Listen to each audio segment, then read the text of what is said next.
Addiction Network. Quick stream here. Figured it'd be easier to do this live and chat with you guys.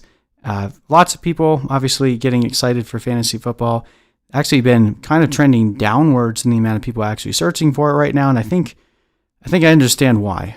And we're in this situation now in 2020 where for a while we haven't even really known whether or not we are even going to have football for a while. Now it's looking somewhat positive. At least it seems like they're going to be pushing forward. Not as much so for college football, although that's still kind of up in the air as well. But I mean, at least at this point, it does look like we're actually going to have a season. So with that means there's going to be fantasy. We've been preparing for it in case that would end up happening. But what does this mean for fantasy leagues, for people that want to run a league in 2020? Things are a bit different now. And trying to run a league the same way as you always have is probably going to end up leading to a bit more frustration among your league mates. And we're here to kind of give you guys some ideas, if you're looking for some, to potentially mitigate some of those fears and get your league mates engaged, even in the midst of all of this craziness. So without further ado, first thing I want to show you guys, if you haven't ever visited Sleeper, that's the website we have pulled up here. This is honestly my favorite league website that we have used. We've used quite a few different ones over the course of time. I've been on NFL.com, ESPN, Yahoo, MFL, Fantrax, you name it. And this is honestly the most user-friendly one for league mates and for commissioners. They've been doing a really good job of improving over time, giving you guys more customization options. And there's a few things specifically that they've done for the pandemic to really help make things a little bit better. But I wanted to go through this and just show you guys how easy it is to make a league. So we're just going to do an easy league real quick. 12 teams, PPR, of course. So then when you finish the league, you can do this on the phone as well. I'm just doing it here just that way we can do for the sake of the stream. So effectively, it'll set up a very quick league for you, but then you can go here and you can edit all the different settings. So in terms of league settings that I am recommending for especially looking into 2020, first of all, when it comes to roster settings, you got your standard, most standard leagues, I guess, nowadays are, 2 running back, 2 wide receiver, tight end, flex. The first thing I would definitely recommend is review your bench spots. So I don't know if there's a standard amount. Between 5 and 6 really seems to be the standard amount of bench spots. What I would recommend, especially with the propensity for players to get sick, it's probably going to be a good idea to at least increase the bench a little bit. It's going to make the waiver wire a little bit harder, but it gives you a little bit more time to prepare. So increasing a bench spot, maybe one, don't overdo it. This is something I've had conversations with people with as well. If you overdo the bench spots, it's going to end up making the waiver wire impossible, and that's going to make things even harder. We'll get into another thing that you can do here specifically on Sleeper. But I would recommend increase your bench spot 1 from where you've had it before. So if you had 6 before, take it up to 7. If you had 5, take it up to 6. It doesn't do that much to the waiver wire, and it's going to really give you some more flexibility because you're going to need to be carrying some more guys that you wouldn't normally have to start in case some of your typical starters come down with COVID midway through the week and aren't going to be able to play that week. Another thing you can do, I really like playing with additional flex spots. This year especially, I mean, some people have even thrown the idea around of taking tight ends out altogether. I still like having tight ends in the league. It makes it a little bit more challenging, but instead of adding, like if you have 3 or 4 wide receiver spots, you can add flex spots instead because that gives you a little bit more flexibility, hence the word flex, and it doesn't lock you in. So if you have a team where you have a ton of running backs and a bunch of your wide receivers end up getting sick that week, then you can throw running backs into your flex spot. So that's something else just to consider if you haven't done that yet. Try playing a league with 2 or 3 flex spots. It's actually a lot of fun, and it adds a lot more dynamic and strategy to your leagues. Another thing, this is pretty much just in general, it has nothing to do with COVID. It kind of does because, adding more players to the mix just makes things more complicated. But get rid of kickers. There literally is no point to having kickers. They're impossible to predict. They add no strategy to the game. They're literally just adding an additional coin flip. And in a year where things are already hectic enough, your league will probably be a little bit more reticent to accept removing kickers, and every league that you remove kickers in is a good for society. So take kickers out of your league. That makes things a lot easier. So let's get into some of the league settings as well. I personally am always going to recommend doing fab waiver wire, especially this year. It's going to be really incumbent that you play the waiver wire well, and you're not just rewarding teams that suck by doing like the rolling fab, or the rolling waiver. So do a fab bidding system. You can do $100, $200, $1,000, however you want to do it. This is a really good setting for any league that you want to increase strategy and fairness overall. Because when you have the typical waiver system, it does not adequately spread like the reward to teams that are actually doing well. And granted, I get it, you don't want to reward the best team with the best player, but that's why you have a fab system. Everyone gets the same amount of money at the start of the year.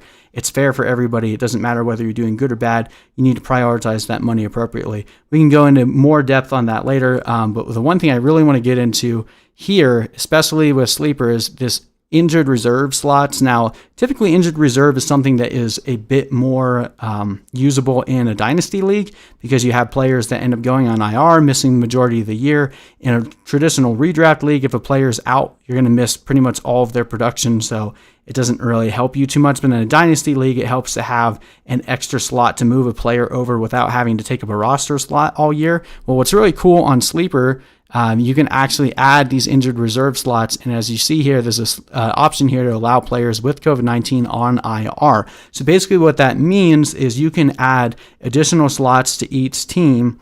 And if players on that person's fantasy team end up going on the COVID-19 IR list, you can put them on a separate spot in your roster that does not take up a bench spot.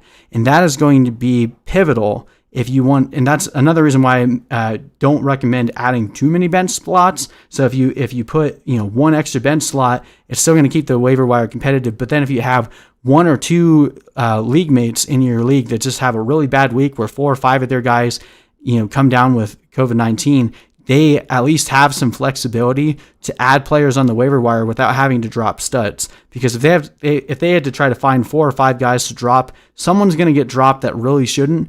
And especially with something temporary, like a lot of these guys are going on and off the list, 1, 2, 3 weeks at max. So if you have 5 or 6 guys on your team all catch it the same week, you're going to have to drop some really good players. And that is honestly just not fun. And I think a big reason why a lot of people are a little bit more hesitant to play fantasy this year. So adding this to your league will make your league mates thank you. If you're the commissioner, trust me on this one. You want to make sure you have some of these IR slots. We have 3 in one league and 4 in another. I think you kind of even want to give yourself some leeway. You can start with 3 and see how it goes. If the season starts off well, I think 3 will be enough. But if things go crazy and you start getting whole teams with it, you might need to increase it to 4 or 5.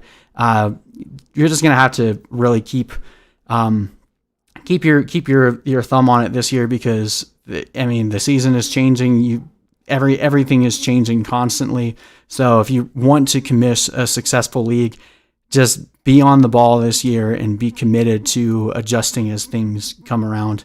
Another important thing to note, if college football is canceled, it's looking like there's going to be Saturday games. So that's going to also, add some more flexibility in terms of when players are going to be started, which is all the more reason to make sure you have these rules for players to be able to manipulate their benches appropriately.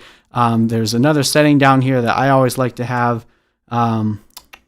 This one right here, you just leave it unchecked where bench players can be dropped after a game starts. So I would keep that unchecked as well. So if, Saturday rolls around and there's a guy on, league mate's bench that he didn't play and they played on Saturday, and then Sunday rolls around and half of his team tests positive on Sunday morning, he can at least drop some of the players on his bench to then pick them up and throw into a starting lineup. Assuming you're using those IR slots, you might not even need to do that. But again, really just trying to create as much flexibility as possible here to make sure that your leagues go as smoothly as they can. And that's the main settings that I would recommend. One last thing that I personally am implementing in all of the leagues that I commission and I would recommend for pretty much anyone that is doing a league that involves money is you want to get with your league mates and decide there needs to be a cutoff point. If for some reason the league doesn't happen, like doesn't continue the full 16 weeks or I guess full 17 weeks, 16 game season, there's a possibility that the season could end short. They could jump to playoffs quickly. It's pretty much up in the air. We don't really know what is going to happen over the course of these next couple months. So again, trying to stay Bayesian and be as flexible as you can. I recommend getting with your league mates and saying, all right, this is what our plan is. If the season goes X amount of weeks, let's say 8 or 10, I feel like that's the sweet spot. If the season just abruptly ends, we're not going to have a playoff system, and team with the most points scored or the team with the best record, they end up getting the money. But if it doesn't even go that long, or like if it cuts off after 4 or 6 games, everyone gets their money back, and that gives people more incentive to feel that there's not as much risk heading into the season. Because if the season ends after 4 weeks and you haven't discussed this before, I guarantee you're going to have some angry people saying, well, I didn't have a chance to see my team come to pass. I had a bunch of rookies on my team that were going to blow up later, and I didn't get a chance to do that. Whereas that guy that drafted all of the players that, all the old guys that do really well the first couple weeks and then get hurt, he's going to be like, well, I'm 4-0, so I deserve the money. Do yourself a favor. Have this conversation before the season goes on, so that way there's no argument to be had after the season starts. If it ends abruptly, you guys have already agreed to that. So personally, I'm setting a 10-week minimum. If the season does not go past week 10, nobody gets any money, and it's just a wash season. If it goes past week 10, but we don't make it into our playoffs in week 13, then it's going to go to the team with the best overall record. So that is something I would highly recommend having that conversation with your league mates before the season starts, before you draft. Just get everyone on the same page, make sure everyone's cool with that, so that way you don't have any annoying arguments after, because fantasy football arguments can be some of the most annoying and dumb ones out there. Trust me, I've been commissioning a league for over a decade. If there's been some bogus crap that's been done or said, I've seen it, I've dealt with it. So take it from me, have this conversation before. That's pretty much it. If you guys have questions about Sleeper or any other league settings that you're curious would potentially help you, I'd be more than happy to answer those questions. So hit me up in the comment section below, respond back to you. But good luck to you guys this year, especially those of you that do the unpraised work of being a fantasy football commissioner. It is a tough job sometimes, and this year is just even rougher. So good luck to you, and I hope this helped. So we'll see you guys in the next video.